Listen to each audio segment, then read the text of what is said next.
भगवान शिव ने संकल्प किया और भगवान शिव के भौहों के मध्य से भैरव जी महाराज प्रकट हो गए। बोलो भैरव जी महाराज की जय। ये भैरव जी कौन है? भैरव जी कोई दूसरे नहीं है, ये साक्षात रुद्र ही है, साक्षात शिव ही है। इस पुराण की पूजा करने वाले को भी अश्वमेध आदि यज्ञों के फल की प्राप्ति हो जाती है। हर महीने में शिवरात्रि आती है, जिसको मास शिवरात्रि कहते हैं, चतुर्दशी। इस चतुर्दशी तिथि के दिन उपवास करके जो शिव पुराण का पाठ शिव भक्तों के बीच में करता है, उसे प्रत्येक श्लोक के अक्षर के अनुसार गायत्री पुरस्चरण का फल प्राप्त होता है। कितनी महिमा है। अंत में वह मोक्ष को प्राप्त करता है।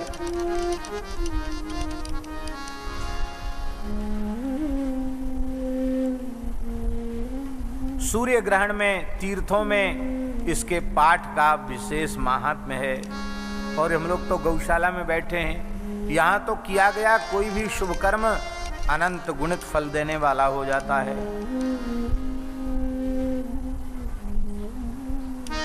रुद्र संहिता का जो पाठ करता है वो ब्रह्मघाती भी हो तो भी पवित्र हो जाता है।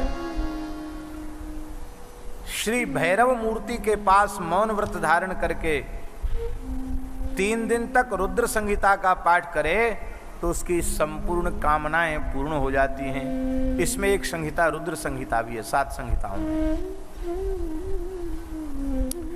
ऐसी इसकी अपूर्व महिमा है। अब एक विशेष बात श्री सूत जी महाराज कह रहे हैं। कैलास संहिता यास्तु महात्म्यम वेत्ति शंकरः। इसमें एक कैलाश संहिता है, उसके महात्म्य को भगवान शिव जानते हैं। कृत्स्नम तदर्धम व्यासश्च। संपूर्ण महात्म्य शंकर जी जानते हैं, उसका आधा महात्म्य व्यास जी जानते हैं, और व्यास जी का भी आधा, माने चौथाई मैं जानता हूँ। सूत जी कहते हैं मैं चौथाई ही जानता हूँ, पूरा मैं भी नहीं जानता। फिर भी कुछ कहकर के अपनी वाणी को पवित्र करूंगा। मैंने ऐसा कोई पाप नहीं खोज कर पाया कि जो रुद्र संहिता के श्रवण से नष्ट न हो जाए। इतनी बड़ी महिमा इसकी है। शिवालय में बैठ करके पाठ करना, बिल्व के वन में बैठ करके पाठ करने का विशेष महात्म्य है। इसमें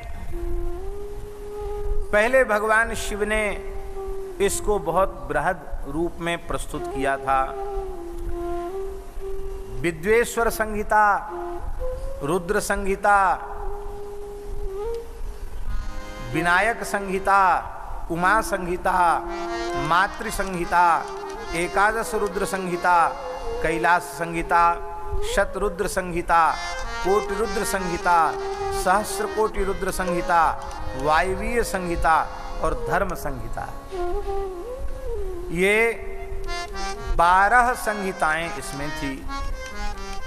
विद्वेश्वर संहिता में 10,000 श्लोक, रुद्र संहिता, विनायक संहिता, उमा संहिता, मातृ संहिता में प्रत्येक में 8-8 हजार श्लोक, एकादश रुद्र संहिता में 13,000 श्लोक, कैलाश संहिता में 6,000, शतरुद्र संहिता में 3,000, कोटि रुद्र संहिता में 9,000, सहस्र कोटि रुद्र संहिता में 11,000, वायवीय संहिता में 4,000, धर्म संहिता में 12,000। और इस प्रकार से 12 संहिताओं की श्लोक संख्या जोड़ने पर 1,00,000 हो जाती है। 1,00,000 श्लोकों में महापुराण शिव पुराण पहले प्रकट भगवान शिव ने किया था। और इसी 1,00,000 श्लोकों वाले पुराण का ज्ञान शंकर जी ने स्वयं व्यास जी को प्रदान किया था। लेकिन व्यास जी ने सोचा कि 1,00,000 श्लोकों वाला महाभारत तो कोई पढ़ता नहीं, अब इसको 1,00,000 श्लोकों का और हम बना देंगे तो लोग लाभ नहीं ले पाएंगे। इसलिए उन्होंने इसको 24,000 श्लोकों में संक्षिप्त कर दिया और 7 संहिताएं, 12 संहिताओं की जगह 7 संहिताएं इसमें निर्धारित कर दी।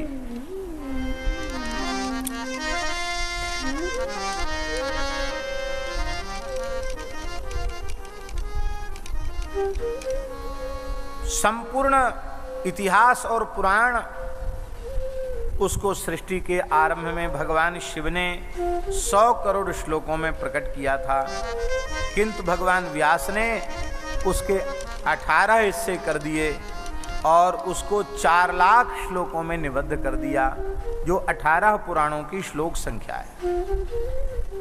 जो शिव पुराण हम लोग इस धरती पर कह सुन करके अपनी वाणी को पवित्र करते हैं, यह शिव पुराण, इसके 24,000 श्लोक हैं और 7 इसकी संहिताएं हैं। बोलो भक्तवत्सल भगवान की जय।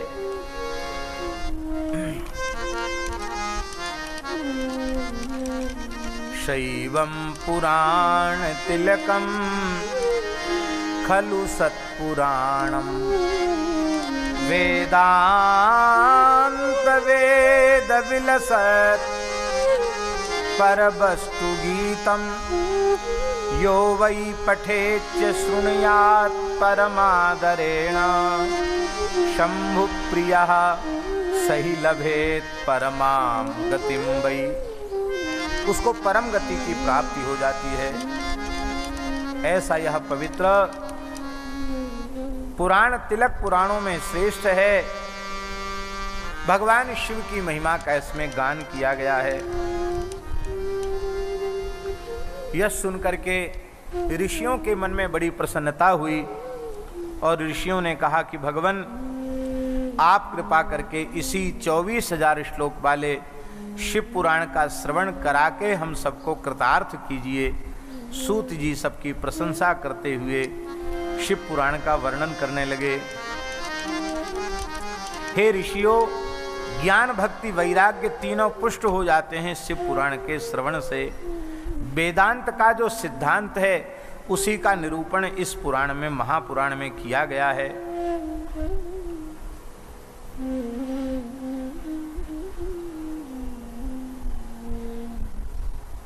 एक समय की बात है,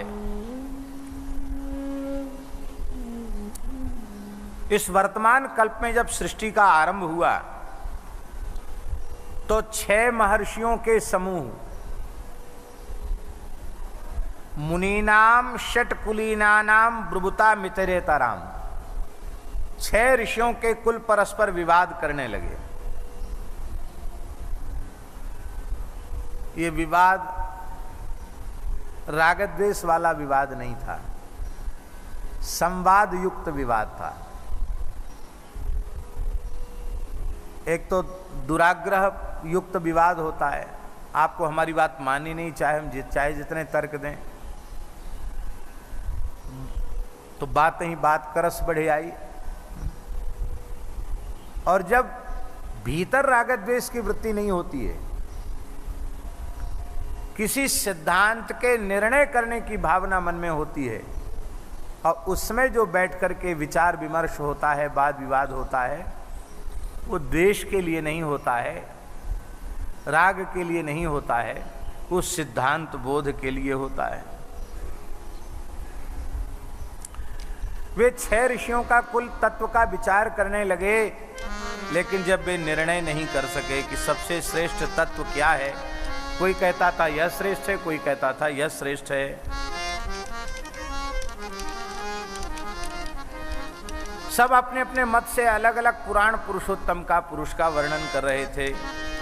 बोले वैसे काम नहीं चलेगा, ब्रह्मा जी के पास चलो। वो 6 ऋषियों के कुल ब्रह्मा जी के पास पहुंचे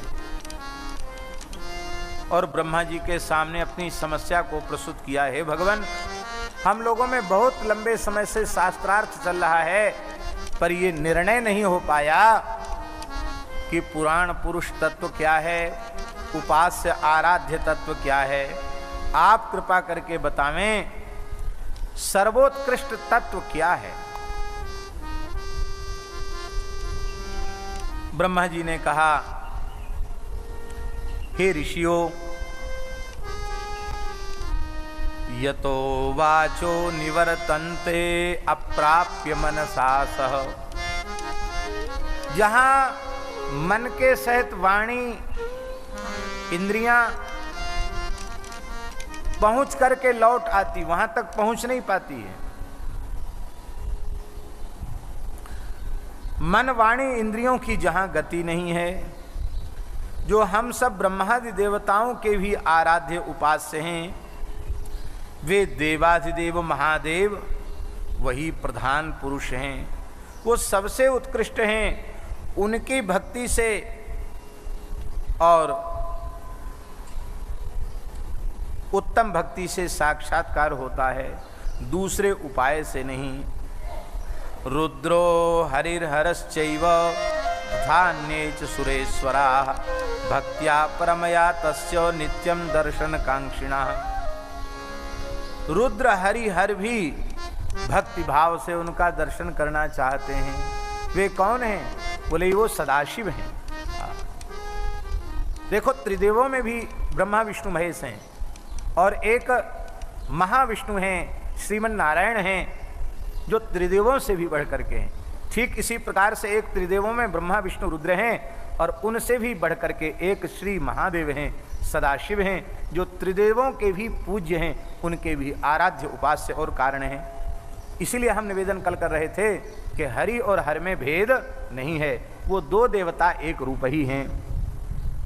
और हम अधिक क्या कहें, बहुनात्र किमुक्तेन शिवे भक्त्या विमुच्यते। बहुत अधिक हम क्या कहें उन भगवान सनातन परमात्मा सदाशिव में जिसकी प्रीति हो जाती है, भक्ति हो जाती है, वो संसार चक्र से छूट जाता है। इसलिए आप लोग जाओ दीर्घ सत्र का आश्रय लेकर के और आप भगवान की उपासना करो, आपको सब कुछ प्राप्त हो जाएगा।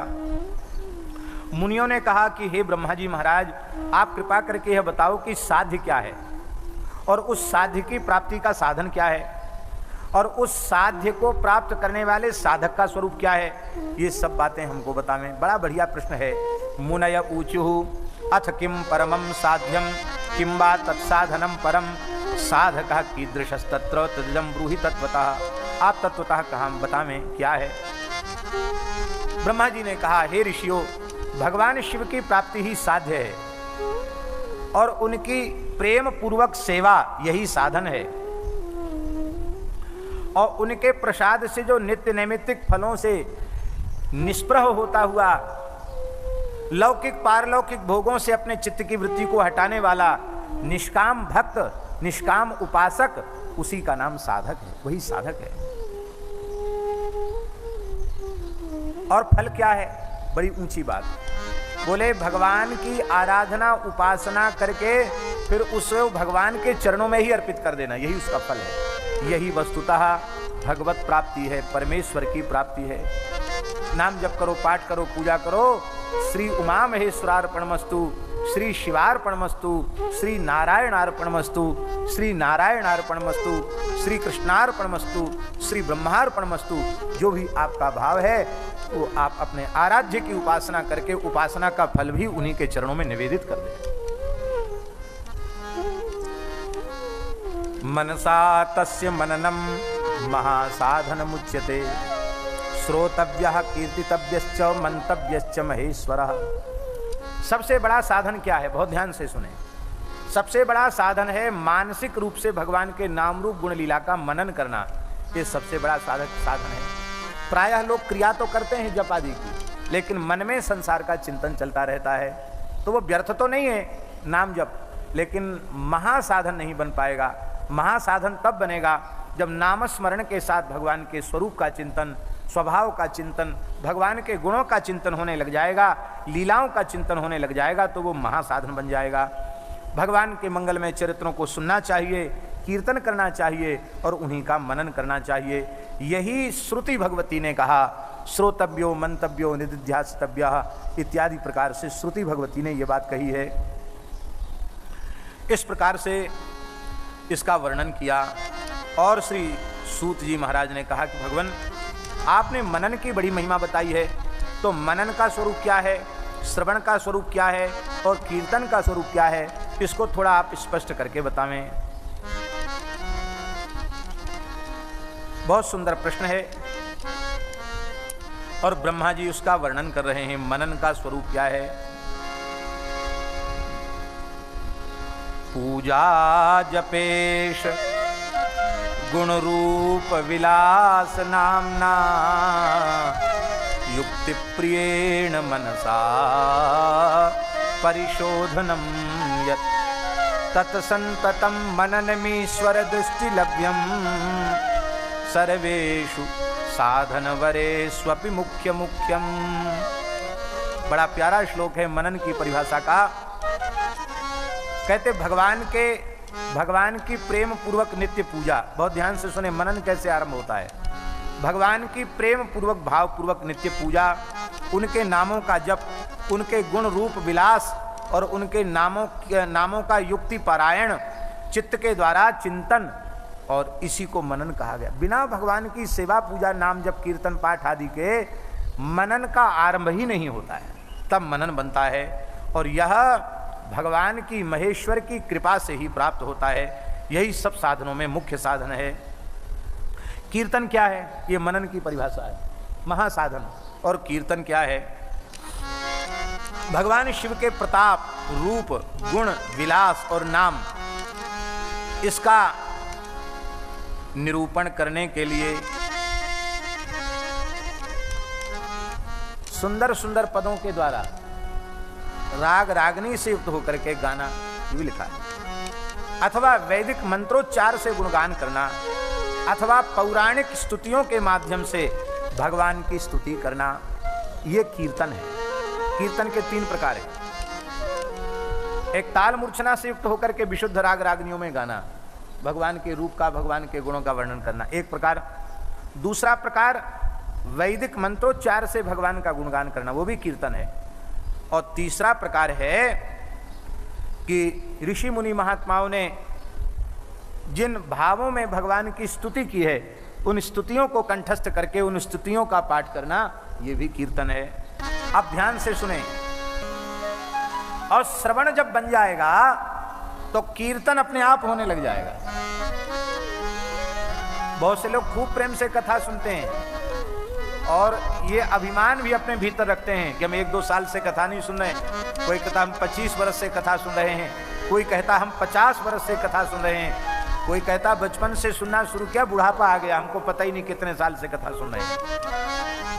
बहुत अच्छी बात है, कथा सुनना तो अच्छी बात है, पर 2 घंटा 4 घंटे 6 घंटे कथा सुनने के बाद भी चर्चा भगवान की न करके संसार की करने लग जाते। तू कैसो और तू कैसो, तेरो छोरा कैसो, तेरो व्यापार कैसो, बस इसी में सारा समय उनका चला जाता है। इसका मतलब उन्होंने ठीक से सुना नहीं।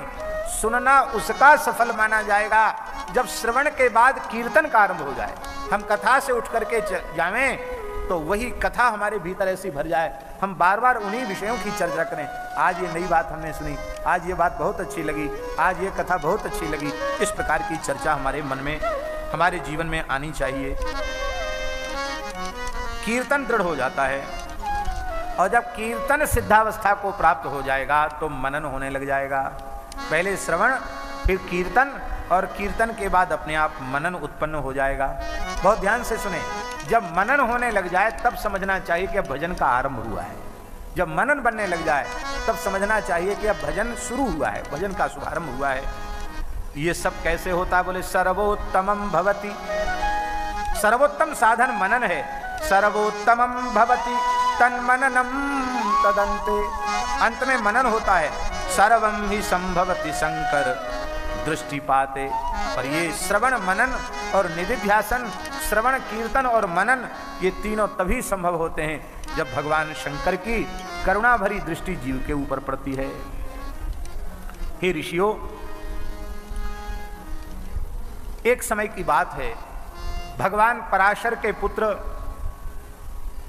मेरे पूज्य सद्गुरुदेव भगवान कृष्ण द्वैपायन व्यास जी महाराज सरस्वती नदी के तट पर विराजमान होकर तपस्या कर रहे थे। उसी समय सनकादिकों में जो सबसे छोटे हैं भगवान सनत कुमार, सनक सनंदन सनातन सनत कुमार, भगवान सनत कुमार वहां आ पहुंचे। सनत कुमार जी को आया हुआ देख करके व्यास जी ने उठ करके उनके चरणों में प्रणाम किया, अर्घ पाद्य आदि निवेदित किया, उत्तम आसन पर बिठाया।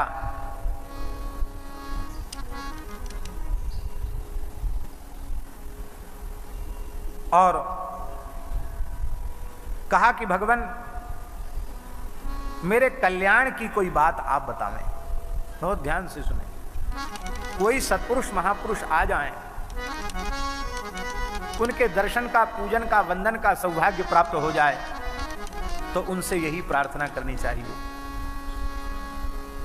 कि हे भगवान, आपने अपना मंगलमय दर्शन देकर अपने पूजन का और वंदन का सौभाग्य देकर मुझे कृतार्थ किया है। अब आप कृपा करके यह भी बतावें कि मैं कौन से साधन का आश्रय लूं जिससे मेरा परम कल्याण हो। मेरे कल्याण का मार्ग भगवान मुझे बताइए। प्रायः कई बार महापुरुष मिल जाते हैं, उनके दर्शन पूजन का भी अवसर मिल जाता है, और जब वे प्रसन्न होकर कहते हैं कि कहो, कुछ पूछना है, कुछ कहना है, तो व्यक्ति कहता है महाराज व्यापार बढ़िया नहीं चल रहा है, आप कुछ ऐसी युक्ति बता दीजिए व्यापार में घाटा ना हो, मुनाफा हो। कोई कहता महाराज क्या करें, बड़े परेशान हैं, कोई बेटा नहीं हुआ अब तक, गृहस्थाश्रम की सफलता पुत्र में है, पुत्र हो जाए। कोई कहता महाराज बेटा बहुत बीमार रहता है, ये ठीक हो जाए। कोई कहता महाराज बेटी ब्याह के योग्य है, इसका ब्याह हो जाए। कोई कहता महाराज हमारी नौकरी लग जाए। इस तरह की बातें सत्पुरुषों के सामने नहीं करनी चाहिए। ये तो सब अपने आप होती रहेंगी, न होंगी तो भी क्या घाटा है, पर सत्पुरुषों के चरणों में बैठकर एक ही प्रश्न करना चाहिए, भगवान हमारे कल्याण की कोई बात हमें बताइए। सनत कुमार जी ने कहा, सत्यम वस्तु मुने दध्याः साक्षात्करण गोचरः स शिवोऽथ सहायोत्र तपश्चरसि किं कृते। आप सनातन परमात्मा भगवान शिव का ध्यान कीजिए, तब वे भगवान शिव प्रसन्न होकर के आपकी सहायता करेंगे। व्यासी ने कहा कि आपकी कृपा से हमने वेद सम्मत धर्म अर्थ काम मोक्ष का निरूपण इतिहास पुराण के माध्यम से किया है। भगवान मुक्ति के साधन ज्ञान का उदय नहीं हुआ, आश्चर्य है। और मुक्ति के साधन को जानने के लिए ही मैं तपस्या कर रहा हूं। देखो भगवान व्यास साक्षात नारायण हैं, लेकिन ये सब नाटक इसलिए किया जाता है हम लोगों के पथ प्रदर्शन के लिए, हम लोगों के मार्गदर्शन के लिए। सनत कुमार जी ने कहा, हे व्यास जी, श्रवणम कीर्तनम शंभो मननम च महत्तरम त्रयम साधन मुक्तं च विद्यते वेद सम्मतम। जीव के कल्याण के, संसार चक्र से छूटने के परम पवित्र 3 साधन हैं। भगवान शिव के मंगलमय चरित्रों का श्रवण, उनके पवित्र नामों का कीर्तन, उनकी लीलाओं का चिंतन, ये 3 वेद सम्मत, वेद समर्थित ये 3 साधन हैं। इनका आश्रय लेकर के जीव का कल्याण हो जाता है। हे व्यासी, प्राचीन काल में मैं विचरण करता हुआ मंदराचल पर पहुंचा, वहां कठोर तपस्या करने लग गया। उस समय भगवान शिव ने आज्ञा देकर अपने प्रधान गण नंदिकेश्वर को भेजा, और नंदिकेश्वर को देख करके मैंने प्रणाम किया। नंदिकेश्वर ने मुझे साधन का निर्देश करते हुए कहा, उवाच मह्यम सस्नेहम मुक्ति साधनम उत्तमम श्रवणम कीर्तनम शंभोर मननम वेद सम्मतम। श्रवण कीर्तन मनन यही वेद सम्मत साधन है। तो ये बात नंदिकेश्वर भगवान ने हमको बताई, और नंदिकेश्वर भगवान को भी साक्षात शिवजी ने मेरे पास भेजा था। वही बात है व्यासी मैं आपको बता रहा हूं। ऐसा कह करके सनत कुमार जी दिव्य विमान में बैठ करके ब्रह्मधाम चले गए।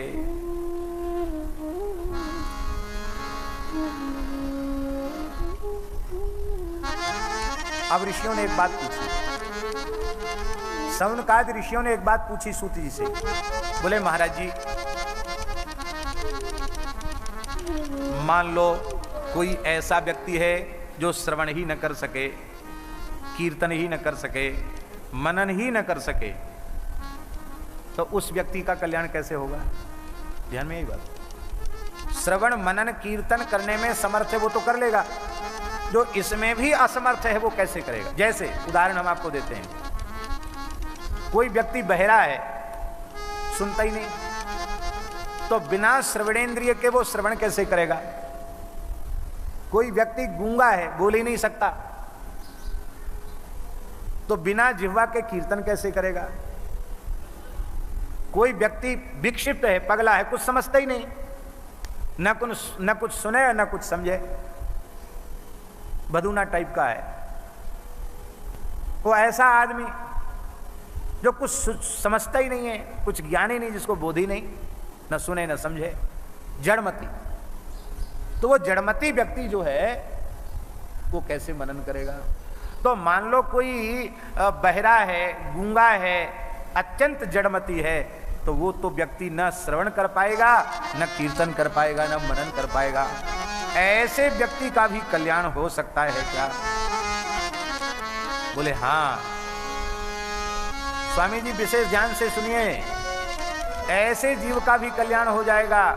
गूंगा हो, बहरा हो, जड़ हो, ऐसे व्यक्ति को भी शिवलिंग दे दिया जाए और शिवजी की पूजा में लगा दिया जाए, तो वो व्यक्ति, उस जीव का भी कल्याण हो जाएगा। और भैया, जितने देवी देवताओं की सेवा पूजा है, उनमें सबसे सस्ती सेवा पूजा शंकर जी की है। हमारे भगवान जो है ना, रामकृष्ण नारायण, इनकी पूजा बड़ी महंगी है। बहुत सोना चांदी मंदिर में होता है, सेज है, ये है, वो है, और कहीं 7 बार भोग, कहीं 8 बार भोग, कहीं 11 बार भोग, कहीं 13 बार भोग। और भोले बाबा 1 लोटा जल चढ़ा दो, बिल्व पत्र चढ़ा दो, अक्षत चढ़ा दो, और ऐसे गाल बजा दो, बड़बड़ बड़बड़ कर दो, बस उसी से भोले बाबा राजी हैं। तो जो व्यक्ति किसी भी साधन में समर्थ नहीं है, वो व्यक्ति केवल भगवान शिव की पूजा करने लग जाए, भगवान शिव की पूजा करने मात्र से उस जीव का कल्याण सुनिश्चित है, इसमें कोई संदेह नहीं है। और हमारे श्री वेंकटेश स्वामी जी जो है ना, इनकी तो परंपरा में शिवलिंग को, लिंगायत परंपरा में शिवलिंग को कंठ में धारण करते हैं और नित्य प्रति शंकर जी की पूजा, स्त्री हो पुरुष हो, नित्य प्रति भगवान शिव की पूजा किया जाता है। बोलो भक्त वत्सल भगवान की जय। केवल 3 बार जाकर भगवान शिव के दरबार में कह दे, महादेव महादेव महादेव महादेव महादेव महादेवेति यो बदेत एकेन शंभुक्रीत स्यात् द्वाभ्याम शंभु ऋणी भवे। ऐसे करुणामय भगवान शिव हैं। 3 बार जाकर इनके द्वार पर कोई कह दे महादेव महादेव महादेव, 1 बार के महादेव के उच्चारण से तो शंकर जी कहते इसने हमको खरीद लिया है। अब 2 बार और बोल दिया, अब मैं इसको क्या दूं, मैं तो कर्जदार हो गया। इतने दयालु हैं भगवान शिव।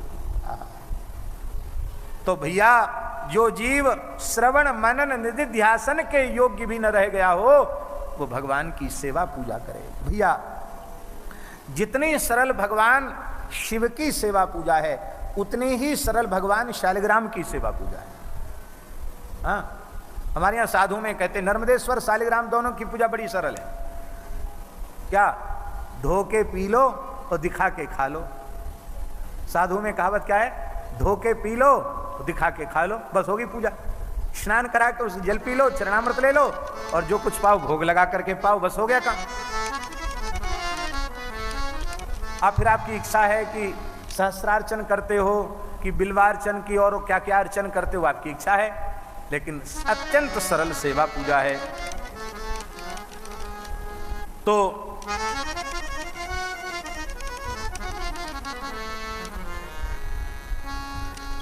सामर्थ्य होवे तो शंकर जी के मंदिर का सुंदर मंडप बनावे, गोपुर बनावे, तीर्थ बनावे, मठ बनावे, सुंदर शिवालय की स्थापना करे, वस्त्र गंध पुष्प धूप दीप मालपुआ आदि व्यंजनों को निवेदन करे, सामर्थ्य हुए तो। नहीं तो केवल जल और बिल्व पत्र अक्षत, इसी से भगवान शिव संतुष्ट हो जाते हैं। ध्वजा छत्र चमर आदि निवेदित करे, यथाशक्ति प्रदक्षिणा करे, नमस्कार करे, जप करे।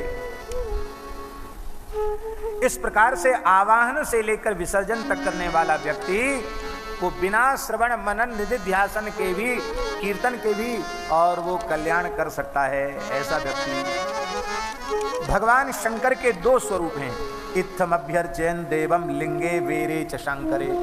एक लिंग स्वरूप है और एक वेर स्वरूप है। लिंग स्वरूप तो शिवलिंग है और वेर स्वरूप पूरी विग्रह भगवान शिव की मूर्ति प्रतिमा, जिसमें भगवान के चरण से लेकर मुखारविंद तक है, उसको वेर कहा गया। और इसी को शिव पुराण में सकल और निष्कल कहा गया। संपूर्ण भगवान शिव की जो प्रतिमा है वो सकल है, और जो जिसमें कोई अंग प्रत्यंग का चिन्ह नहीं, पिंड है, वो शिवलिंग है। ये निष्कल स्वरूप है भगवान शिव का। ये सकल और निष्कल दो प्रकार के स्वरूप हैं। ऋषियों ने कहा महाराज संपूर्ण देवताओं की पूजा तो प्रायः मूर्ति में होती है, पर शंकर जी की मूर्ति में भी और लिंग में भी दोनों जगह पूजा क्यों होती है? आप कृपा करके बतावें। बड़ा सुंदर उत्तर दिया है महात्माओं ने। बोले भगवान शिव सगुण साकार हैं, रूपवान हैं, इसलिए वो सकल हैं, और वो प्राकृत देह से रहित हैं, निष्कल हैं, निराकार हैं, इसलिए वो निष्कल भी हैं। तो महाराज वो साकार स्वरूप और निराकार स्वरूप दोनों हैं, इसलिए उनकी दोनों प्रकार की पूजा होती, सकल भी और निष्कल भी। और देवता केवल उनका सगुण स्वरूप ही है, उनका निर्गुण स्वरूप नहीं है। सावयव ही है वे, निरवयव नहीं है। अपिलिंगे च वैरे च नित्यम अभ्यर्चते जनैः अब्रह्मत्वा तदन्येषां निष्कलत्वं नहि क्वचित्। क्योंकि वे ब्रह्म नहीं हैं, ब्रह्म न होने के कारण उनमें निष्कलत्व नहीं है। निष्कलत्व केवल दो ही देवताओं में है, भगवान शिव में और भगवान श्री हरि में। ये दोनों ही सकल हैं, ये दोनों ही निष्कल हैं, इसलिए दो होकर भी एक हैं। भगवान शिव के दो स्वरूप, एक सकल और एक निष्कल। सकल स्वरूप है मूर्ति विग्रह और निष्कल स्वरूप है शिवलिंग। भगवान नारायण का सकल विग्रह है, सकल स्वरूप है उनकी मूर्ति, और निष्कल स्वरूप है शालिग्राम। शालिग्राम निष्कल स्वरूप है, वेर स्वरूप है, उसमें हाथ पैर नहीं है। अब श्रृंगार करके चंदन से चाहे जहां मुख बना दो, चाहे जहां चरण बना दो, वसुता वो सर्वतः पाणी पादो से सर्वतोक शिशिरो मुखम सर्वतः श्रुतिमल्लोके सर्वम आवृत्ति तिष्ठति। ये स्वरूप शिवलिंग का भी है और श्री शालिग्राम जी का भी है। इसलिए हरि हर ये दोनों सकल निष्कल हैं, एक स्वरूप ही हैं, दोनों ही परब्रह्म हैं। ये प्रणव स्वरूप हैं।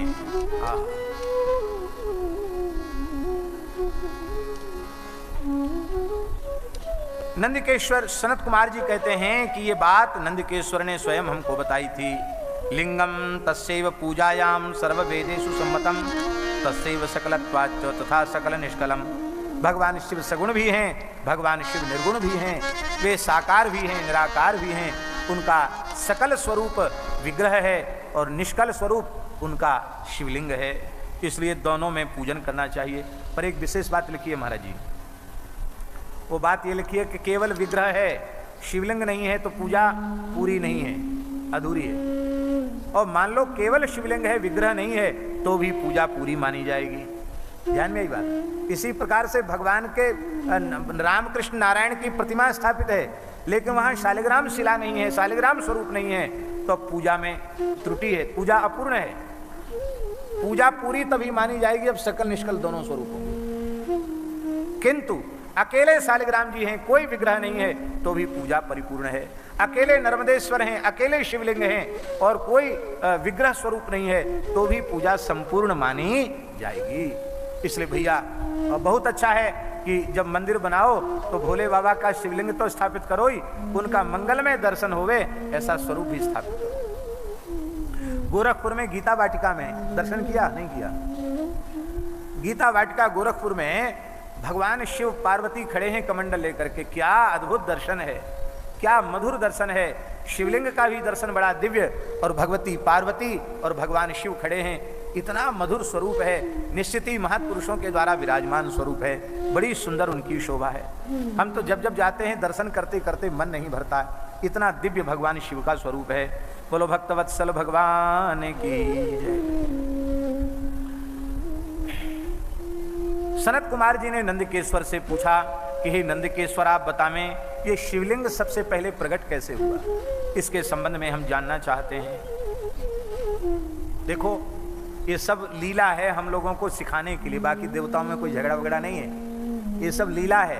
मान लो भगवान विष्णु और ब्रह्मा जी विवाद न करते तो शिवलिंग कैसे प्रकट होता, इसलिए वो विवाद भी हम लोगों के कल्याण के लिए है, ऐसा है। एक समय की बात है, भगवान नारायण, भगवान श्रीहरि अपने पार्षदों से सेवित होकर के शेष पर्यंक पर शयन कर रहे थे।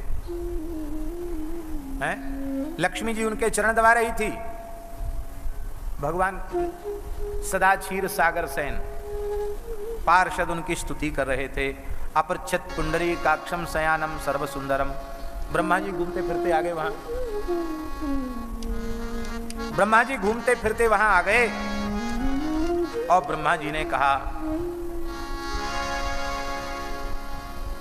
मैं जगत पितामह लोक पितामह ब्रह्मा, और मुझे देख करके भी तुम उठ के नहीं बैठ रहे हो, सो रहे हो लंबे पांव पसार के, ये इतनी अमर्यादा क्यों? उत्तिष्ठ वत्स माम पश्य तब नाथ मिहागतम। बेटा उठो, उठ जाओ, मैं तुम्हारा स्वामी आया हूं, तुम्हारा पिता आया हूं, उठ के बैठ जाओ। देखो ज्यादा ठाट बाट में मत रहो।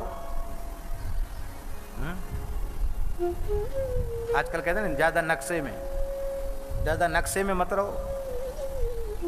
बताओ ऐसा नक्शा हो गया तुम्हारा, हमको ही भूल गए। आगतम गुरु आराध्यम दृष्ट्वा यो द्रप्तवच्चरेत द्रोहिणस्तस्य मूढ़स्य प्रायश्चित्तम विधीयते। तुम्हें पता नहीं है, जो मतवाला व्यक्ति अपने माता पिता और गुरुजन इनके आने पर पड़ा रह जाता है, उसको भयंकर पाप लगता है, उसको प्रायश्चित्त करना चाहिए।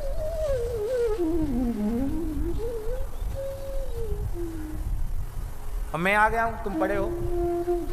एक सिद्धांत की बात, बड़े लोग आवे तो तत्काल उठकर बैठ जाना चाहिए, नहीं तो पाप लगता, प्रायश्चित्त करना पड़ेगा। हम तो इस पाप को बहुत किए, क्यों? हमारा आसन हमारे पूज्य गुरुदेव भगवान भक्तमाली जी के चरणों में ही लगभग 14 वर्ष तक आसन रहा, और बीमार रहते थे और एक ही कमरे में आसन है, चरणों की तरफ आसन है, तो वहां लेट जाते थे। अब महाराज जी तो प्रायः हमने कभी सोते ही नहीं देखा उनको, दिन भर कुछ ना कुछ लिख रहे हैं, रात तक भी लिख रहे हैं, पढ़ रहे हैं, जिसने किसी सेवा में लगे हुए। अब हमको तो विश्राम भी करना पड़ता। महाराज जी कहते, पंडित जी अब लेट जाओ, लेट जाते। अलग से कहाँ जाएं? एक महात्मा आए, सन्यासी महात्मा आए, बड़ी जोर से उन्होंने डांट लगाई।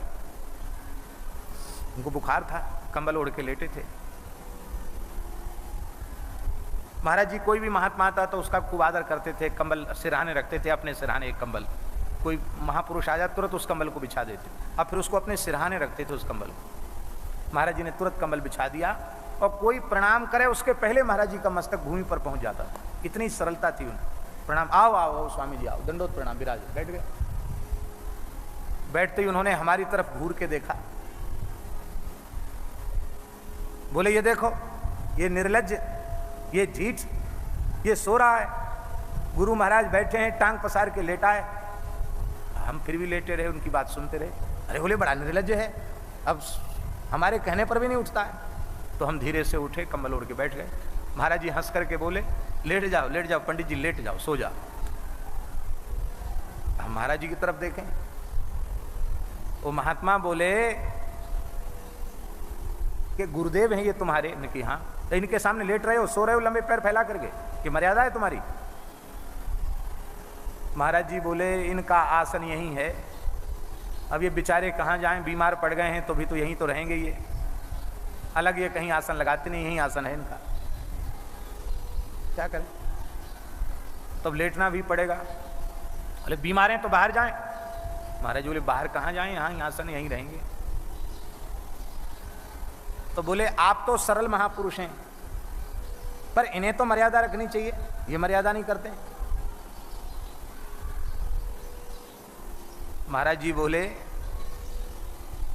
स्वामी जी आप क्षमा करें, हमारे श्रीधाम वृंदावन में 2 ही रस हैं, या तो सख्य रस विशेष रूप में है या माधुर्य रस विशेष रूप में है, और दोनों रसों में ज़्यादा मर्यादा रहती नहीं है। सख्य रस में भी सहार सय्यासन भोजनेषु और माधुरी रस में भी। इसलिए दो ही रसों का साम्राज्य वृंदावन में है, या तो सख्य रस का या माधुरी रस का। ये मर्यादा तो वृंदावन से बाहर ले जाओ। हंस करके उन्होंने कहा और हमसे बोले कोई बात नहीं, बुरा मत मानो, फिर लेट जाओ। हमने कहा अब ये जो कुछ भी कहें, बुखार तो शरीर में था, ठंड लगी रही थी, हम फिर से लेट गए। और वो महात्मा भी बोले वाह, बढ़िया गुरुजी हैं, बढ़िया चेला जी हैं, दोनों को दंडोत प्रणाम। ये तो हमने अपना दोष बताया। सच्ची बात यह है कि अपने से बड़ों के सामने बहुत मर्यादित रहना चाहिए। इतना मर्यादित रहना चाहिए, जैसे बैठने में भी अपने पैर का तल, पाद तल बड़े पुरुषों को दिखना नहीं चाहिए। शिष्य का पैर दिख जाए गुरुजनों को तो उसके सारे सुकृत नष्ट हो जाते, पुण्य नष्ट हो जाते। पाद चारक ध्वनि, बहुत से लोग चलते हैं ना धम्म धम्म करके, चलत दशानन डोलत अवनी। बहुत से लोग रावण के संप्रदाय के होते हैं, धम्म धम्म करके चलते हैं। तो ऐसे भी नहीं चलना चाहिए कि गुरुजनों के कान में पैर की ध्वनि पहुंचे। यही कारण है कि खड़ाऊं पहनना, जब तक गुरुदेव भगवान शरीर से विराजमान हैं तब तक उनके समक्ष खड़ाऊं पहनना शिष्य को इसीलिए निषिद्ध है क्योंकि लकड़ी की खड़ाऊं में, पादुका में खटपट की आवाज होती है, और वो खटपट की आवाज गुरुजनों के कान में पड़ेगी तो शिष्य का तो सर्वनाश हो जाएगा। अब धीरे धीरे ये सब मर्यादाएं समाप्त हो रही हैं, धीरे धीरे कहीं कहीं सुरक्षित हैं। इसलिए कोई बात नहीं, हम नाराज नहीं हैं ज्यादा। ब्रह्मा जी ने कहा बेटा उठो बैठो, हमारा थोड़ा दंडोत प्रणाम नहीं भी करो तो कम से कम उठ के तो बैठ जाओ। यह सुन करके भगवान नारायण हंसने लग गए। बोले वाह जी वाह, बड़ा जमाना उल्टा आ गया। अरे तुम हमारे नाभि से कमल हुआ और कमल से तुम्हारा जन्म हुआ, तुम मेरे पुत्र हो और मैं तुम्हारा पिता हूं। बताओ कैसा जमाना है। बेटा ही बाप से कहता बेटा क्यों सो रहे हो, उठ के बैठ जाओ। अरे तुम्हारी बुद्धि में ये अज्ञान कहां से आ गया, तुमने मुझे पुत्र क्यों कह दिया। मत्सम जगदिदम वत्स मनुष्य त्वम ही चोरवत। अरे तुम चोर के समान आचरण कर रहे हो, मेरे पुत्र होकर कैसी बात बोल रहे हो। ये सारा चराचर जगत मुझ में ही स्थित है। मन्नाभि कमला जाता पुत्रस्तम भास से वृथा। मेरे नाभि कमल से तुम्हारा जन्म हुआ, तुम व्यर्थ हैं, उठपटांग बोल रहे हो। भगवान नारायण ने एकदम सही बात कही थी कि मैं जनक हूं और तुम जन्य हो, लेकिन वो भगवान शिव को प्रकट होना था, इसलिए बुद्धि में उनके व्यामोह छा रहा था। ब्रह्मा जी बोले बिल्कुल नहीं, हम नहीं मान सकते। अरे लोक पितामह में, जगत का सृष्टा में तुम करते ही क्या हो, खाली पड़े रहते हो, वो हमारा आदर भी नहीं कर सकते हो। मैं तुमको बड़ा नहीं मान सकता, मैं बड़ा। ब्रह्मा जी बोले अपने गणों से कि हैं कितने इनके पास, लड़ो इनसे। विष्णु भगवान के पार्षद पहले से तैयार, ताल ठोक के तैयार थे, बोले हम लड़ते हैं। विष्णु के पार्षद और ब्रह्मा जी के पार्षदों में युद्ध होने लग गया।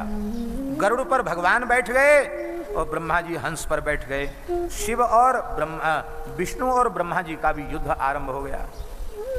हाहाकार मच गया महाराज, दोनों देवता झगड़ रहे। भयंकर दिव्य अस्त्र शस्त्रों का प्रयोग आरंभ हो गया। कहीं महाप्रलय तो नहीं होने वाला है। संपूर्ण ऋषि मुनि महात्मा देवता भगवान शंकर के पास गए। भगवान शंकर को साष्टांग प्रणाम किया। दंडवत दूरतो वत्स नमश्चक्रुर महागणाः।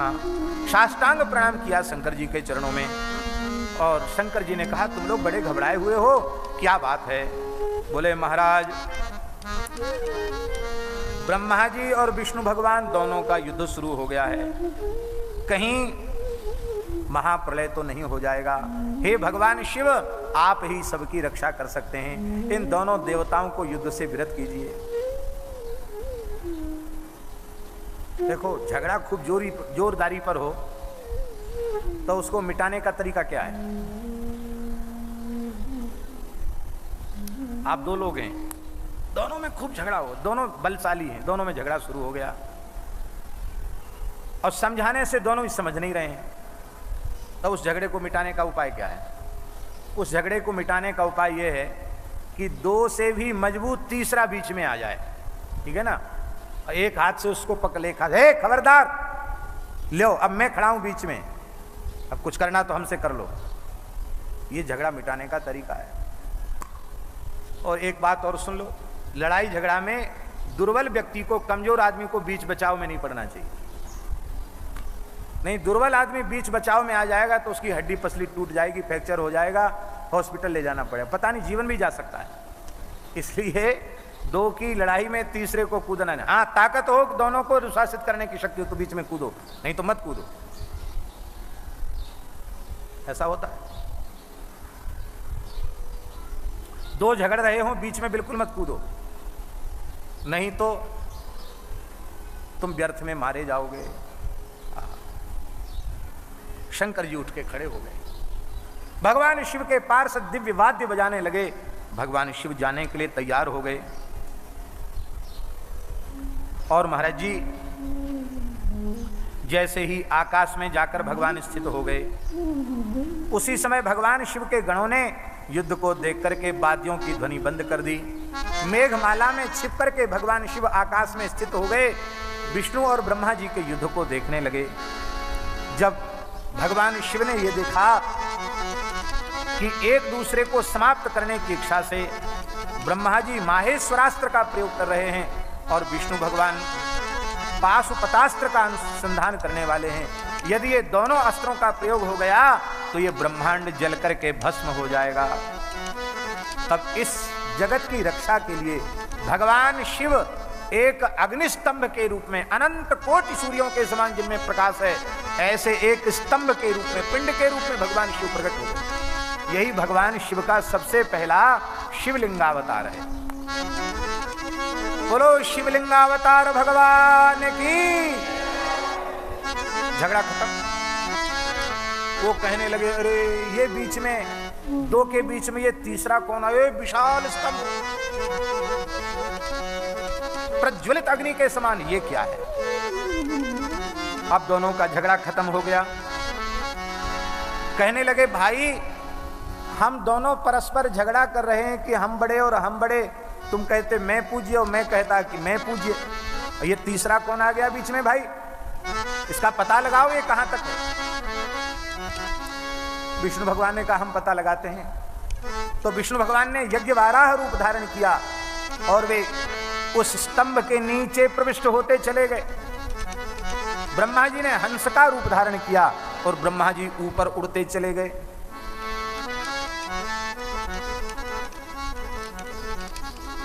बहुत लंबे समय तक, अनंत काल तक गहराई में भगवान नारायण विष्णु वाराह रूप धारण करके गए और लौट करके वापस आ गए। इधर ब्रह्मा जी ने सोचा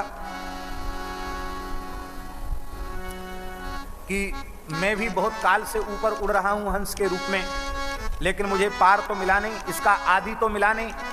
विष्णु भगवान अंत खोजने चले थे, उनको अंत नहीं मिला। ब्रह्मा जी आदि खोजने चले थे, उनको आदि नहीं मिला। लेकिन लड़ाई में व्यक्ति चाहता ना कि छल से, बल से, किसी भी उपाय से हम विजयी हो जाएं। उसी समय एक केतकी का पुष्प, केतकी जानते किसको कहते हैं? केवड़ा। केवड़ा का फूल देखा ना, लंबा फूल केवड़ा का, केवड़ा को ही संस्कृत में केतकी कहते हैं। भगवान शिव अपनी जटाओं में केतकी का श्रृंगार किए हुए थे और भगवान शिव अनंत आकाश में खड़े होकर ऐसे देख रहे थे, तो उनके मस्तक का ही केतकी पुष्प ऊपर से गिर रहा था नीचे, वो भी बहुत लंबे समय से ऊपर से नीचे आ रहा था। ब्रह्मा जी ने केतकी पुष्प को देखा और केतकी पुष्प से कहा कि देखो हम तुम्हारे ही साथ नीचे चल रहे हैं, नीचे विष्णु भगवान मिलेंगे तो हम उनके सामने कहेंगे, पूछेंगे उनसे कि कहो तुमने अंत पाया? तो उन्होंने अंत नहीं पाया होगा, मुझे विश्वास है, क्योंकि जिसका आदि नहीं उसका अंत भी नहीं। जब मैं आदि न देख सका तो वे अंत कैसे देख सकते हैं? लेकिन मैं झूठ बोलूंगा, मैं कहूंगा कि मैं आदि देखकर आया हूं। वो पूछेंगे गवाही कौन है? तो तुम कह देना कि मैं साक्षी हूं, मैं गवाही हूं।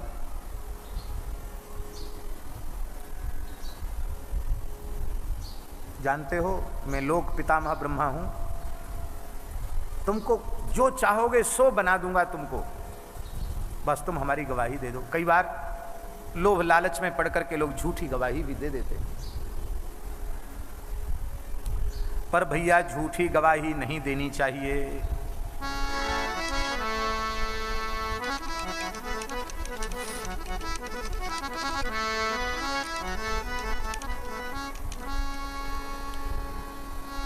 ब्रह्मा जी ने आकर विष्णु भगवान से कहा, कहो तुम देखे आए अंत? भगवान विष्णु ने कहा कि मैं बहुत गहराई तक गया लेकिन मुझे अंत नहीं मिला। ब्रह्मा जी बोले हार गए ना? बोले हाँ ठीक है, ये हार ही गए। आपने देखा? बोले हाँ हाँ, मैं आदि देख कर आया हूं, तुम भले ही अंत तक नहीं पहुंच पाए पर हम आदि तक पहुंच गए। भगवान ने पूछा गवाही? बोले ये केतकी पुष्प गवाही है।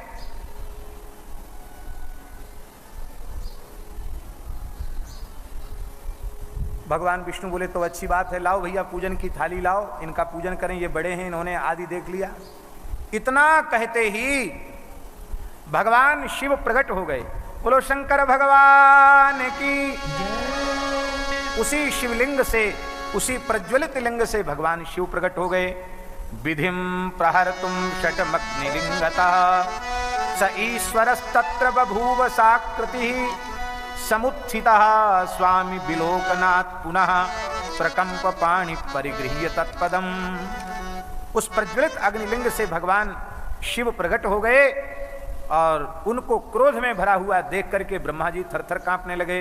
ब्रह्मा जी ने तत्काल उनके चरण पकड़ लिए और कहा, महाराज आप आद्यंत विहीन परमात्मा हैं, लेकिन क्या करें, मैंने स्वयं अपनी पूजा प्रतिष्ठा की कामना से झूठ बोल करके ये कहा कि मैंने आपका आदि देख लिया। भगवान मैं अपराधी हूं। मृष्टम क्षमस्व विहितम भवतैव केल्या। ये आपकी लीला से ही हमारी बुद्धि ऐसी हो गई, आप क्षमा करें।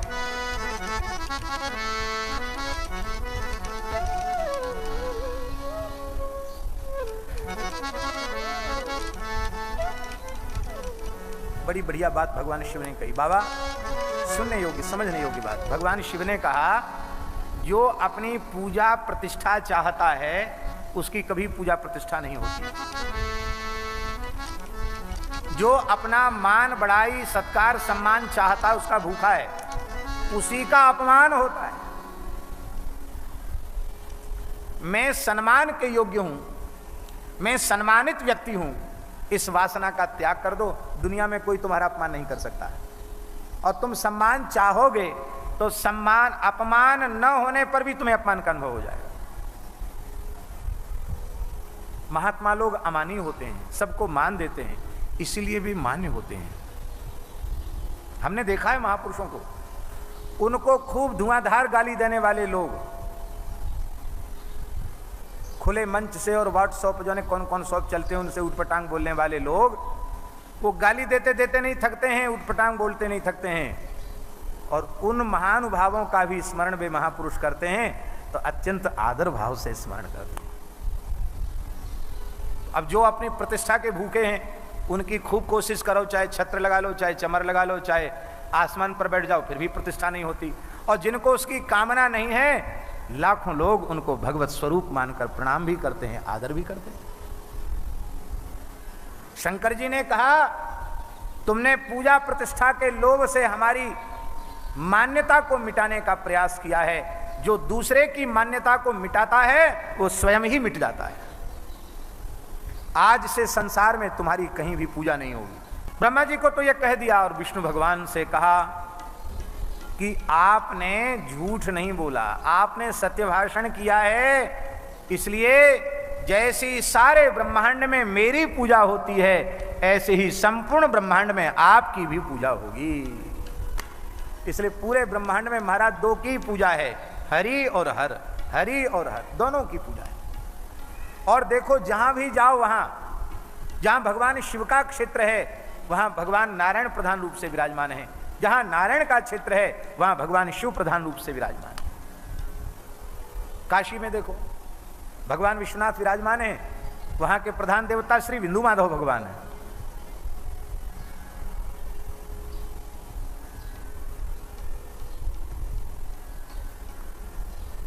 शिवकांची, विष्णुकांची, एकाम्रनाथ भगवान शिव विराजमान है और भगवान वरदराज विराजमान है। हाँ, कहीं भी चले जाओ। अरे हमारे मथुरा में आओ, ब्रजमंडल में भगवान केशव देव विराजमान हैं और वहाँ के प्रधान देवता भगवान भूतेश्वर महादेव विराजमान हैं। हमारे वृंदावन में बिहारी जी प्रधान हैं, और महाराज प्रधान महादेव श्री गोपीश्वर महादेव, हरिहरात्मक उपासना। ब्रह्मा जी के 5 मुंह थे पहले। कितने मुंह थे? 5 मुख थे ब्रह्मा जी के, और एक मुख जो था ना 5वां, वही निंदा कर रहा था शंकर जी की। भगवान शंकर ने अपनी भ्रुकुटी टेढ़ी की, और उनकी भ्रुकुटी टेढ़ी करते ही भगवान शिव के भ्रू मध्य से एक उग्र देवता प्रकट हो गए। उनका नाम हुआ श्री भैरव जी महाराज। बोलो श्री भैरव जी महाराज की। काल भैरव प्रकट हो गए, हुंकार करते हुए प्रकट हो गए। कहा भगवान ये रुद्र ही हैं, शिव रूप ही हैं, अलग नहीं है। भगवान आज्ञा दीजिए, क्या करूं, आज्ञा दीजिए। भगवान ने एक तलवार दे दी भैरव जी के हाथ में, बोले पूजा करो इसकी। पूजा भी कई प्रकार की होती है। नूनमर्चय खड्गेन तिग्मेन जवसा परम, अत्यंत वेग पूर्वक तलवार से इसकी पूजा करो। भैया तलवार से पूजा होती कि क्या? डंडा से पूजा करो, तलवार से पूजा करो, तो वो पूजा तो अलग प्रकार की होगी ही। अर्थात इनका शिरच्छेद कर दो, जिस मुख से इन्होंने निंदा की है वो काट डालो, जिससे झूठ बोला उसको काट डालो। अब तो महाराज ब्रह्मा जी के केस पकड़ के भैरव ने तत्काल मारने के लिए उसको उद्यत हो गए, उनको उद्यत हो गए। ब्रह्मा जी ने प्रणाम किया, बोले महाराज भगवान शिव आप क्षमा करो, हमने अपराध किया, पर हम आपसे क्षमा याचना करते हैं। लेकिन शंकर जी का क्रोध शांत नहीं हुआ। तब श्री अच्युत भगवान ने, विष्णु भगवान ने कहा कि हे भगवान, ब्रह्मा जी को पंचानन स्वरूप आपने प्रदान किया था, अब एक मस्तक भैरव जी इनका अलग कर रहे हैं, तो इनके पाप का प्रायश्चित तो हो ही गया है, ये चतुर्मुख हो जाएंगे। आज से ब्रह्मस्त्वम अर्हणाकांक्षी सठेशस्त्वम समास्थिता, आज से तुम सठेश माने जाओगे। ऐसा कह करके भगवान ने उसके लिए क्षमा प्रार्थना शंकर जी से की, और कहा संसार में तुम्हारा सत्कार नहीं होगा, तुम्हारे मंदिर, तुम्हारा पूजन उत्सव आदि नहीं होगा, ये कहा। ब्रह्मा जी बोले कि महाराज जिस मुख से हमने आपकी निंदा की, आपकी उपेक्षा की, अपने को बड़ा प्रमाणित करने के लिए झूठ बोला, उस मस्तक का कट जाना ही अच्छा हुआ, कट गया। अब हम पंचमुख से चतुर्मुख हो गए। हे भगवान, फिर भी आपने हमको क्षमा ही कर दिया, इसलिए हम आपके चरणों में नमस्कार करते हैं, प्रणाम करते हैं। हे भगवान,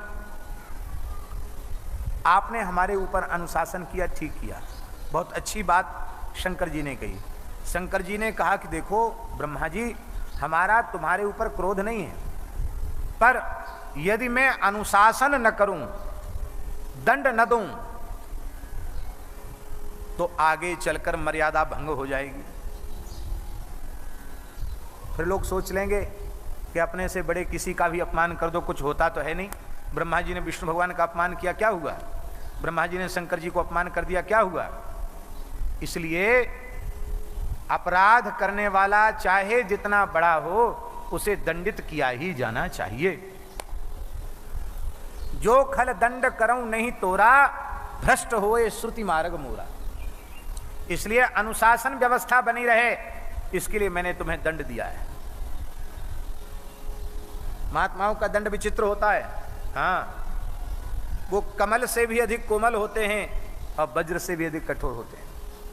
हमारे पूज्य पहाड़ी बाबा महाराज, उनका एक गुरु भाई था, बंगाल क्षेत्र का ही था। महाराज जी तो गए थे तपस्या करने अज्ञातवास में, और उसने ऊट पटांग बातों को कलकत्ता में जाकर प्रचारित कर दिया, और जो कुछ वहां से आश्रम में भगवत सेवा संत सेवा के लिए जो राशि आती थी वो बंद हो गई आना। यहाँ बड़ा संकट आ गया। पुराने जमाने की बात है, महाराज जी अंग्रेजी शासन था उस समय। महाराज जी पहुंच गए वहां कलकत्ता, वही व्यक्ति मिल गया, उसको पकड़ के ले गए वहां जहां से राशि कुछ पहुंचती थी मासिक मनी ऑर्डर के द्वारा। उसने चिट्ठी दिखाई, उसी के हाथ की लिखी चिट्ठी थी, बात तो सब झूठ थी ही।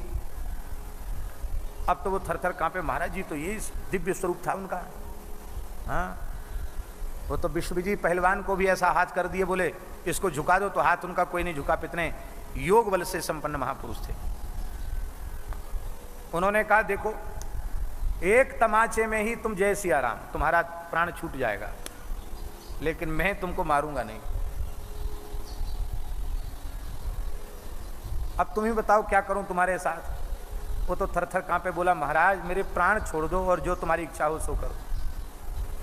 महाराज जी बोले हम प्रहार भी नहीं करेंगे, मारेंगे भी नहीं तुमको, क्योंकि हम साधु हैं, किसी को मारते नहीं। पर तुमने अपने गुरु स्थान के प्रति, गुरु गद्दी के प्रति द्रोह किया है, इसका दंड तो तुम्हें मिलना ही चाहिए। इसका दंड यदि हम तुम्हें नहीं देंगे तो अनर्थ हो जाएगा। अब तुमको यही दंड है कि लौट करके वृंदावन में कभी मुंह मत दिखाना, बस इतना ही दंड है। अब मुंह दिखा दिया तो फिर क्या होगा ये नहीं, फिर सोचना छोड़ देना, फिर क्या होगा।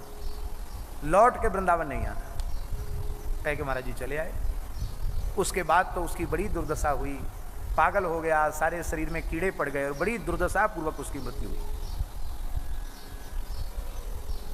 इसलिए हमारी बड़ी विनम्र प्रार्थना है, चाहे जैसी परिस्थिति आ जाए, अपने से बड़ों का तिरस्कार न बने, अपने से बड़ों के प्रति द्रोह न बने, अपने पूज्य गुरुजनों के साथ छल कपट न हो, विश्वासघात न हो, इसकी बहुत सावधानी रखनी चाहिए।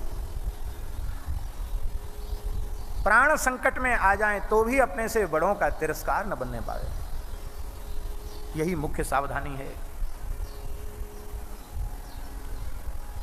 ब्रह्मा जी ने भगवान शिव की प्रार्थना किया, बोले महाराज आप मेरे अपराध को क्षमा करें। ब्रह्मा जी बोले देखो ऐसी बात है, अब तुम्हारा मंदिर पूजा तो नहीं होगी, मंदिर तो पुष्कर जी में ब्रह्मा जी का मंदिर है, तीर्थ गुरु पुष्कर, वहां ब्रह्मा जी का मंदिर है। इस शाप के पहले ही ब्रह्मा जी वहां विराजमान हो गए। ब्रह्मा जी वहां पूज्य हैं, ब्रह्मा जी का तीर्थ है। और इस युग में आसोतरा धाम में,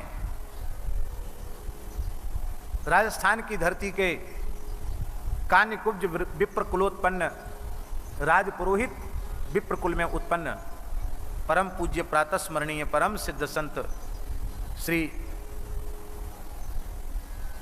खेताराम जी महाराज ने ब्रह्मा जी की स्थापना की। और ये उनकी अपनी ही सामर्थ्य थी कि उन्होंने राजपुरोहित समाज में फिर से ब्रह्मत्व जगाने के लिए ब्रह्मा जी को प्रतिष्ठित किया। और उस यज्ञ में ही कहा पूर्णाहुति जब तक होगी तब तक तो कुछ नहीं होगा, उसके बाद सब चले जाओ, सबकी दक्षिणा भोज भंडारा हो गया। तो उस यज्ञ में उन्होंने महायोगी की तरह अपना देह विसर्जन भी कर दिया, माने वो जो अरिष्ट था उसको अपने ऊपर उन्होंने ले लिया और ब्रह्मा जी की स्थापना की। तो लेकिन अलग से ब्रह्मा जी का विग्रह मूर्ति स्थापित करने की परंपरा नहीं है।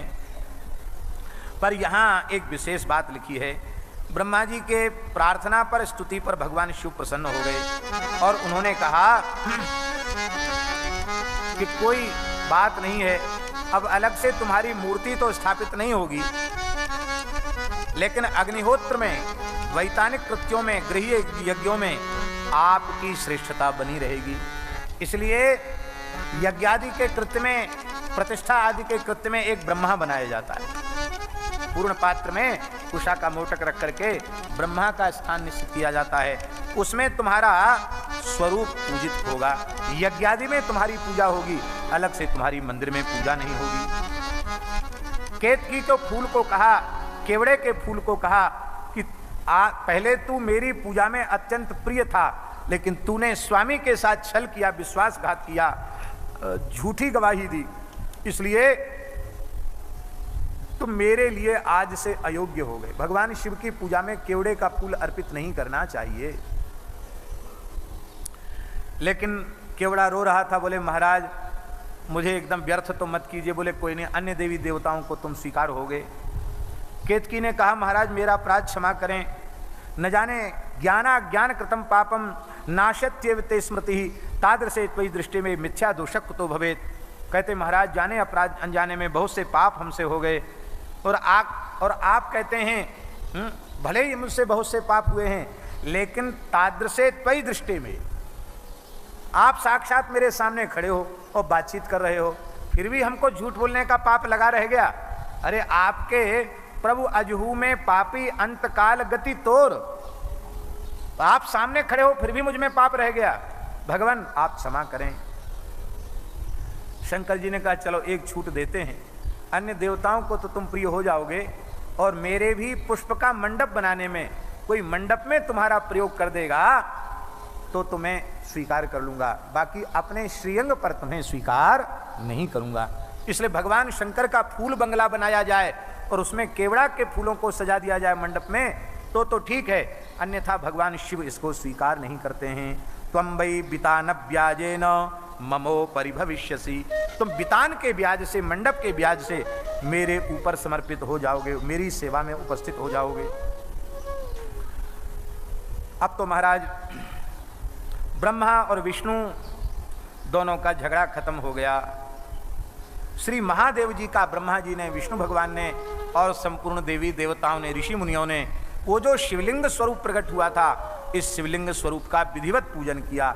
आवाहन से लेके हार, नूपुर, केयूर, किरीट, कुंडल, यज्ञोपवीत, उत्तरी वस्त्र, श्वेत छत्र, व्यजन, ध्वजा, चमर आदि महाराजोपचारों से भगवान का पूजन किया। दूध, दही, पंचामृत आदि से स्नान कराया। खूब सुंदर भगवान की सेवा की। अब तो महाराज बड़ी भारी महिमा भगवान शिव की स्थापित हो गई। भगवान ने कहा दिन में तत्ततः पुण्यम भविष्यति महत्तरम शिवरात्रिख्याता तिथिरेशा मम प्रिया। बहुत ध्यान से सुने, ये पूजन जिस तिथि को ब्रह्मा जी ने, विष्णु भगवान ने शिवलिंग का प्रथम पूजन संपूर्ण देवी देवता ऋषि मुनियों के साथ किया था, वो तिथि थी फाल्गुन शुक्ला चतुर्दशी, जिसको शिवरात्रि कहा जाता है। शिवरात्रि की परम पावन तिथि थी। भगवान शंकर ने कहा कि शिवरात्रि की तिथि आज से मुझे अत्यंत प्रिय होगी। शिवरात्रि की पावन तिथि पर जो शिवलिंग का अर्चन नहीं करेगा वो महत्पातकी होगा। इसलिए इस तिथि को अवश्य ही भगवान शिव को जल चढ़ाना चाहिए, भगवान शिव का अर्चन करना चाहिए और इसका व्रत करना चाहिए। एतत्काले तुयः कुर्यात् पूजां मल्लिंग वेरयोः कुर्यात् स जगतः कृत्यं स्थिति सर्गादिकं पुमान्। कहते इस पवित्र तिथि को जो मेरे सगुण स्वरूप की पूजा, विग्रह रूप में वीर स्वरूप की पूजा, उसको वीर स्वरूप कहते हैं, और निष्कल स्वरूप की पूजा शिवलिंग रूप में जो करेगा वो महाराज जगत की सृष्टि पालन आदि भी कर सकता है। इतनी सामर्थ्य उसे प्राप्त हो जाएगी। शिवरात्रा बहोरात्रम निराहारो जितेंद्रिया अर्चयेद्वा यथा न्यायम यथा बलम वंचका।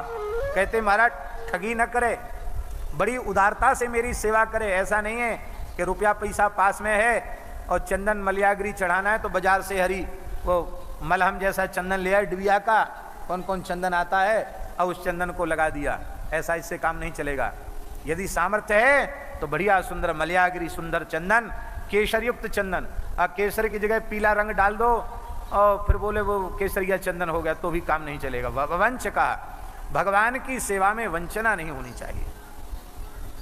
सेवा पूजा कितनी श्रद्धा और उदारता से होनी चाहिए, इसका दर्शन शिवरात्रि के अवसर पर परम पूज्य श्री रमण रेती वाले महाराज जी जो रात्रि भर जागरण करते हैं और भगवान शिव की 4 प्रहर की पूजा करते हैं, वो देखने योग्य है। आज उनकी वृद्धावस्था है, लेकिन आज भी 12-13 घंटे तक एक आसन से बैठते हैं, ना आसन खोलते हैं, न शरीर की क्रिया के लिए बीच में उठते हैं। और काशी के अच्छे वैदिक विद्वान आते हैं, 4 प्रहर पूजा करते हैं। और इतर से अभिषेक तो कई लाख का तो महाराज इत्र का अभिषेक हो जाता भगवान शिव। 4 प्रहर की अलग अलग थाली, अलग अलग सामग्री, यही आदर्श। यह अवंचकः लिखा है, यथा बलम अवंचकः, अपनी सामर्थ्य के अनुसार अत्यंत उदारता पूर्वक भगवान की सेवा करे और व्रत करे शिवरात्रि का। निराहारो जितेंद्रिया, जितेंद्रियत्व को धारण करता हुआ निराहार रहे। ऐसा नहीं कि जिस दिन उपवास है सवेरे से ही खाना शुरू करे, कि आलू की भुजिया और फिर सिंघाड़े का हलवा और फिर कूटू की पूड़ी। क्या है? बोले आज शिवरात्रि है, चतुर्दशी है, तो 14 बार तो कम से कम फलाहार करें। ये सब चक्कर नहीं होना चाहिए। निराहार व्रत की सर्वोत्तम तिथि है कि कुछ भी आहार ग्रहण नहीं करना चाहिए। अन्न उत्तम पक्ष तो यह है शिवरात्रि व्रत का कि जल भी ग्रहण न किया जाए, किंतु कथनचित किसी की इतनी सामर्थ्य नहीं है तो प्यास लगने पर जल पी सकता है, पर अन्य कुछ भी आहार ग्रहण करना नहीं चाहिए। यही उत्तम व्रत है। दिन में भी पूजा करे और रात्रि की 4 प्रहर की पूजा अवश्य करे। मार्गशीर्ष मास में ज्योतिर्लिंग प्रकट हुआ था, इसलिए आर्द्रा नक्षत्र जब मार्गशीर्ष मास में आवे उस समय शिवलिंग का पूजन करना और दर्शन करना वो इतना अधिक मुझे प्रिय है कि जो इस प्रकार से अगहन मास में आर्द्रा नक्षत्र में मेरी पूजा करता है भगवान शिव कहते हैं, वह मुझे कार्तिकेय जी से भी अधिक प्रिय हो जाता है। इसलिए अगहन मास में भी जब आर्द्रा नक्षत्र आवे तो शिव जी का पूजन अवश्य करना चाहिए। जहां वो शिवलिंग प्रकट हुआ था इस पवित्र धरती पर, बहुत ध्यान से सुने, उस स्थान का नाम है श्री अरुणाचल धाम, अरुणाचलेश्वर महादेव। ये दक्षिण भारत में अरुणाचलम है, श्री अरुणाचलम। एक तो अरुणाचल प्रांत अलग है, वो अरुणाचल अलग है, ये अरुणाचल अलग है। जो दक्षिण भारत में चेन्नई के पास अरुणाचलम है, यहाँ वो ज्योतिर्लिंग प्रकट हुआ था। तब से भूतल लिंग स्थान के नाम से वह प्रसिद्ध हो गया। यहाँ जो भी व्यक्ति जाता है वह मोक्ष का अधिकारी हो जाता, भोग मोक्ष सब कुछ प्राप्त हो जाते हैं। अनलाचल संगासम यदिदम लिंग मुत्थितम अरुणाचलमित्येवं तदिदम ख्यातिमेष्यति। ये अग्नि के पहाड़ के जैसा शिवलिंग प्रकट हो गया, इसलिए इस स्थान का नाम अरुणाचल होगा। यहाँ बड़े बड़े तीर्थ प्रकट होंगे और मुक्तिरप्यत्र जंतु नाम वासेन मरणेन च।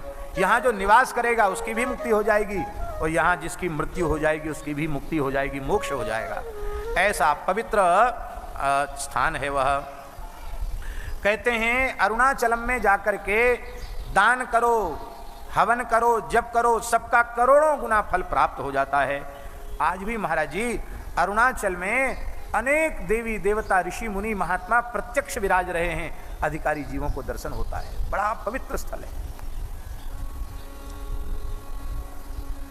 रमण महर्षि वहीं तो विराजते थे।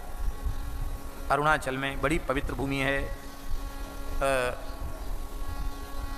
यहाँ जो बड़े समर्पित गो सेवक हैं, पंडित श्री सुरेश जी राजपुरोहित आई जी हैं जो इस समय, और यहाँ पथमेड़ा के सेवक हैं, उनका गुरुस्थान अरुणाचलम में ही। उनके गुरुदेव परम सिद्ध संत थे। उनके गुरुजी ने उनको कहा था जा अरुणाचलम चला जा, अरुणाचल चले गए, वहीं सिद्ध हो गए।